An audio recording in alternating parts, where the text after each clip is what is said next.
Blue Narrative አልጋዬ ውስጥ ትራስ ምናምን አስተኝቼ ላይን ክለብ የሚባል ቤት ነበር የዛሬ 3 አመት እሳን የጀመርኩት። ይቅርታ ይቅርታ። እንዴት ነው? ለአባቴ ልዩ ፍቅር አለኝ። ከዚህ በላይ መናገር አልችልም። ሰላም፣ እንዴት ናቸው የብሉ ናሬቲቭስ ቤተሰቦች? ዛሬ የትም ሰምታችሁት የማታውቁትን የቴዲ አፍሮ ስም አወጣጥ ሚስጥርን ነው። ቴዲ አፍሮ የሚለውን ስም ሁላችሁም ታውቁታላችሁ። ቴዲ አፍሮ የሚለው ስም የወጣበትንም ታውቃላችሁ። ነገር ግን ከስር መሰረቱ ቴዎድሮስ የሚለው ስም ሚስጥርና ያልተሰሙ የቤተሰቡ ሚስጥሮችን እነግራችኋለሁ። የኢትዮጵያ የሙዚቃ ንጉሥ ቴዎድሮስ ካሳሁን ወይም ቴዲ አፍሮ፣ ሁላችንም በምንወደው ስሙ ቴዲ አፍሮ ይህ ስም እንዴት ሊወጣ እንደቻለና ከጀርባው ስላለው ትልቅ ታሪክ አስባችሁ ታውቃላችሁ? ብዙዎቻችን የቴዲን ዜማዎች በልባችን እናውቃቸዋለን፣ አንቆርቆራናቸዋልም፣ ለፍቅረኞቻችንም ጋብዘናቸዋል። የአገር ፍቅር ሲያነደንም ሰምተናቸዋል። የታሪኩ መጀመሪያ ግን ከድምፃዊነቱ እጅግ የራቀና በጥበብ የተሞላ ነው። ዛሬ በብሉ ናሬቲቭስ የቴዲ አፍሮን ማንነትና የስሙን ሚስጥር ይዘንላችሁ ቀርበናል። ታሪኩ የሚጀምረው ከቴዲ አባት ከጋዜጠኛውና ገጣሚው ካሳሁን ገርማሞ ነው። ካሳሁን ገና በጠዋቱ እጁን ለጥበብ የሰጠ ጥበብም ናልኝ ብላ የተቀበለችው የመድረክ ላይ ኮሜዲያን ገጣሚና የታዋቂ ሰዎችን ድምፅ እንቅስቃሴ በማስመሰል የሚታወቅ ድንቅ ሰው ነበር። ታዲያ ይህ በጥበብ የተከበበ ወጣት በአንድ ወቅት ከአንዲት ውብና ወጣት ዳንሰኛ ጋር በፍቅር ይወድቃል። እሷም ጥላዬ አራጌ ትባላለች። ሁለቱም የጥበብ ሰዎች በመሆናቸው ፍቅራቸው እንደ ዜማ እየተዋሃደ መጣ። ካሳሁን በመድረክ ንግግሮችና በግጥሞቹ ሲያስደምማት፣ ጥላዬ ደግሞ በዳንስ ስልቷ ልቡን ትሰርቀው ነበር። ብዙም ሳይቆይ እነዚህ ሁለት የጥበብ ሰዎች በትዳር ለመጣመር ወሰኑ። ሰርጋቸውንም በሙዚቃ አቀናባሪዎችና በወቅቱ ዝነኛ ተዋናዮች ደምቆ ተከናወነ። ብዙም ሳይቆይ ገና የ16 ዓመት ወጣት የነበረችው ጥላዬ ጸነሰችና ወንድ ልጅ ወደዚህ ምድር መጣ። ለልጁ ስም ፍለጋ ግን ብዙም አልተቸገሩም። ለዚህም ምክንያቱም በግድግዳ ላይ የተሰቀለ አንድ ስዕል ነበር። ጥላዬ ነፍሰ ጡር እያለች ወደ ደብረ ዘይት በሄደችበት ወቅት ከአንድ ሰዓሊ የአፄ ቴዎድሮስን ስዕል በስጦታ አግኝታ ነበር። ይህንን ስዕል ግድግዳው ላይ ሰቅላው ስትመለከተው ነበር። በሌላ በኩል ደግሞ ባለቤቷን ካሳሁንን ስትጠራው ካሳ በማለት ነበር የምታቆላምጠው። የአፄ ቴዎድሮስ ስም ካሳ መሆኑንና የባለቤቷ መጠሪያ አንድ መሆን ለጥላዬ ትልቅ ትርጉም ሰጣት።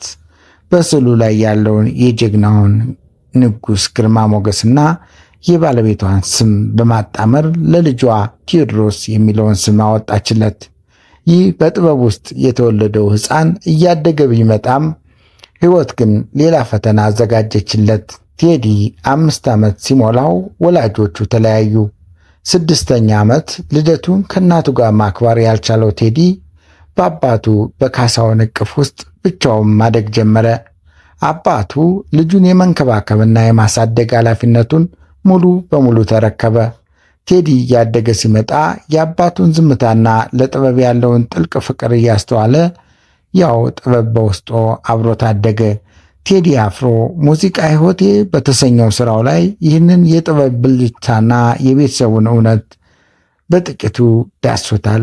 ዛሬ የምናየውና የምንሰማው ቴዲ አፍሮ ዝም ብሎ የተገኘ ሳይሆን እንዲህ ካሉ በጥበብና በፍቅር ከተሞላ በናፍቆትና በጽናት ከታጀበ ታሪክ ውስጥ የወጣ ድንቅና ብርቅ የጥበብ ፍሬ ነው። ስለ አፄ ቴዎድሮስ ስዕልና ስለ ቴዲ አፍሮ ስም የነበረው ይህ ግጥምጥሞች ለእናንተ ምን ስሜት ይሰጣችኋል? ቴዲ አፍሮ ለአባቱና ለእናቱ ያለውን ፍቅር በሙዚቃዎች እንዴት ይገልጸዋል? ሐሳባችሁን በኮሜንት አጋሩን።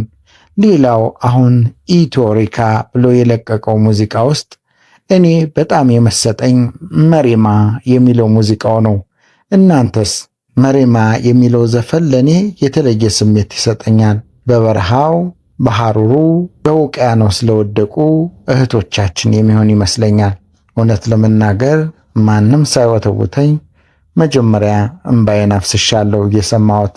ቪዲዮን ከወደዳችሁት ላይክ በማድረግ ለሌሎች እንዲደርሱ አድርጉ። በተመሳሳይ ደግሞ እናንተ የወደዳችሁት የትኛውን የኢትዮሪካ ዘፈን ነው? እስኪ መልሳችሁን በኮሜንት አስፈሩልን። የኔንም የቴዲንም ዩቲዩብ ቻናል ሰብስክራይብ ብታደርጉ እኛም አንጎዳም፣ እንጠቀማለን፣ እናንተም አትጎዱም። ስላዳመጣችሁን አመሰግናለሁ። ውድ የብሉ ናሬቲቭስ ቤተሰቦች ሰብስክራይብ ስላደረጋችሁኝ አመሰግናለሁ። ሰላም ሁኑ። ፍቅር ያሸንፋል። ፍቅር ለዘላለም ይኖር። ፍቅር ዳሱን ይስራ። ፍቅር ይኖርልን። እውነቴን ነው የምለው። ቴዲ አፍሮ ምንንም የማንንም ብሔር አልተቸም። የማንም ብሔር አልተተቸም። ውስጣችሁ ያለ የበታችነት ስሜት አለ አልኩ። አማራ ክልል ላይ ብትሄድ የኢትዮጵያ ሰንደቅ ዓላማ ተሰግዶ በክብር ነው ያለው። ደቡብ ብትሄድ በክብር ነው ያለው። አዲስ አበባ በክብር ሰው የኢትዮጵያን ሰንደቅ ዓላማ ቫልዩ ይሰጠዋል። እውነት የኢትዮጵያን ሰንደቅ ዓላማ ኦሮሚያ ላይ ክብር ይሰጠዋል? እውነት እንነጋገር። ምረጥ ቢባል አንድ ኦሮሞ ከአባ ገዳ ባንዲራ እና ከኢትዮጵያ ባንዲራ ብትለው የኢትዮጵያን ባንዲራ ረግጦ አባ ገዳ ነው የሚል። ምክንያቱም በዘረኝነት የተጠመቀ ማንነት ሰርታችሁበታል። ከኢትዮጵያውያን ጋር አብሮ መኖርን፣ አብሮ ማደግን፣ አብሮ መቀየርን አልሰራችሁበትም። ኢትዮጵያዊነት በኦሮሞ ልጆች ላይ አልሰራችሁ። የኦሮሞ ሕዝብ ላይ ዘረኝነትን ሰርታችሁበታል። ለዚህ ነው የተቸገረው። ይመጣና ታፈርሱበታላችሁ። ወደ ኢትዮጵያዊነት ይመጣና ታፈርሱበታላችሁ። ወደ ኢትዮጵያዊነት ይመጣና ታፈርሱበታላችሁ። ይኸው ኢትዮጵያዊነት ሲባል ምን አናደደ? ለብልጽግና ነው የተነገረው። እዚህ ጋር ከኦሮሞ ጋር ምን አገናኘው? ከኦሮሞ ህዝብ ጋር ምን አገናኘው? ኢትዮጵያዊነት ከተነገረ ኦሮሞ ኢትዮጵያ አይደለም ተባለ። እዚህ ጋር የኦሮሞ ልጆች ናችሁ ዘፈን የሰራችሁት ተባለ። የኦሮሞ ልጅ ኢትዮጵያ አይደለም ያላለ እዚህ ላይ አምጣ ፈልግና። በዘረኝነት ስለተጠመቃችሁ ከውስጣችሁ ያልወጣ እካክነት ስላለ አንዳንዶቻችሁ ይሄንን ነገር ታረጋላችሁ። ብልጽግናን ያልተሰራውን ነገር አደባባይ አወጣው ቴዲ አፍሮ። አዎ የተሰራ አፕሪሺየት ተደርጓል። ማንም አልተቃወመም። ማንም በተሰራው ላይ አልተቃወመም። ለምን ይሄ ተሰራ አይባልም። ማንም አላለም።